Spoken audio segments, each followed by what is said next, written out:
सोचिए, अगर एक दिन आपका फोन बजे और स्क्रीन पर लिखा आए अननोन नंबर, आप कॉल उठाए और उधर से आवाज आए, आपकी अपनी आवाज, और वो आवाज आपसे कहे फोन मत काटना वरना सब खत्म हो जाएगा। अब जरा रुकिए, क्योंकि यही से शुरू होती है आरव की कहानी। आरव एक बिल्कुल आम लड़का, न कोई सुपर पावर, न कोई बड़ा सपना, न कोई रहस्यमयी जिंदगी। सुबह नौकरी, शाम घर, और रात को मोबाइल पर बिना मतलब स्क्रॉल। उसकी जिंदगी में सबसे बड़ा रोमांच हर महीने की सैलरी थी। उस दिन भी सब कुछ बिल्कुल नॉर्मल था। बारिश हो रही थी, बाहर हल्की ठंड थी, और घर के अंदर अजीब सी खामोशी। आरव अकेला अपने कमरे में बैठा था और फोन पर रील्स देख रहा था। तभी अचानक फोन बजा। Unknown number. आरव ने सोचा फिर कोई बैंक वाला या इंश्योरेंस वाला होगा। उसने कॉल उठा ली, और जो उसने सुना, उससे उसकी सांस रुक गई। फोन के उस तरफ से आवाज आई, आरव, घबराना मत, मैं तू ही हूं, 3 घंटे बाद वाला आरव। आरव पहले हंसा, बोला, भाई प्रैंक है तो ठीक से कर। लेकिन अगली लाइन ने उसके चेहरे का रंग उड़ा दिया। तू अभी जिस कुर्सी पर बैठा है उसका पिछला पेंच ढीला है, और तूने अभी 2 मिनट पहले चाय गिराई थी। आरव की नजर कुर्सी पर गई। वो सच था। अब आरव नहीं हंस रहा था। आवाज फिर आई, ध्यान से सुन, आज रात 11:45 पर तेरी मौत होनी है। कमरे में ऐसा सन्नाटा छा गया जैसे हवा भी रुक गई हो। आरव ने खुद को संभालते हुए कहा, अगर तू सच में मैं है तो बता। मेरे बाएं हाथ पर जो ये निशान है, वो कैसे लगा था? फोन पर कुछ सेकंड चुप्पी रही। फिर आवाज आई, छठी का ग्लास साइकिल से गिरा था, और डर के मारे किसी को बताया नहीं था। आरव का गला सूख गया। अब सवाल ये नहीं था कि कॉल फेक है या रियल। अब सवाल था, आगे क्या होने वाला है? आवाज बोली, तेरे पास सिर्फ 3 घंटे हैं। अगर मेरी बात मानेगा तो जिंदा रहेगा। आरव ने कांपती आवाज में पूछा, और अगर नहीं माना? फोन से जवाब आया, तो तू भी वही करेगा जो मैंने किया था। आरव बोला, तू कौन सा आरव है?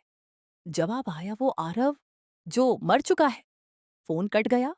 घड़ी में 9:12 पीएम हो रहे थे। आरव ने तुरंत दरवाजा लॉक किया, खिड़कियां बंद की, मोबाइल चार्ज पर लगाया। लेकिन उसके दिमाग में बस एक ही चीज घूम रही थी। 11:45। कुछ देर बाद फोन पर मैसेज आया, घर से बाहर मत निकलना और किसी को फोन मत करना। आरव ने वही किया। 9:45 पीएम। दरवाजे पर हल्की सी आवाज आई। आरव चौंक गया। कौन है? उसने पूछा। कोई जवाब नहीं। फोन पर मैसेज आया, मैंने कहा था ना, दरवाजा मत खोलना। आरव धीरे धीरे पीछे हट गया। 10:15 पीएम। फोन फिर बजा। Unknown number. अब ध्यान से सुन, तेरे घर में तू अकेला नहीं है। आरव की सांस तेज हो गई। तेरे बाथरूम की लाइट जल रही है। तूने नोटिस नहीं किया? आरव ने मुड़कर देखा। लाइट सच में जल रही थी। अब आरव पसीने से भीग चुका था। 10:45 पीएम। घर की बिजली चली गई। पूरा अंधेरा, सिर्फ फोन की टॉर्च। तभी उसने आईने में कुछ देखा। कोई उसके पीछे खड़ा था। आरव ने झटके से पलटकर देखा। कोई नहीं। फोन पर मैसेज आया, आईने में मत देख, मैंने भी यही गलती की थी। घड़ी में 11:40 बज रहे थे। आरव लगभग चिल्ला पड़ा, बस बता दे क्या करना है। फोन पर आखिरी कॉल आई। 11:45 पर तेरे कमरे में गैस लीक होगी। तेरे पड़ोसी ने गलत पाइप जोड़ दिया है। आरव बोला, तो बचूं कैसे? आवाज आई, दरवाजा खोल और बाहर भाग। आरव दौड़ा। 11:44 पीएम। उसने दरवाजा खोला, और जैसे ही बाहर कदम रखा, एक जबरदस्त धमाका। तेज रोशनी, आवाज, और फिर अंधेरा। अगली सुबह अस्पताल। आरव की आंख खुली। डॉक्टर बोले, किस्मत से बच गए। आरव ने फोन देखा।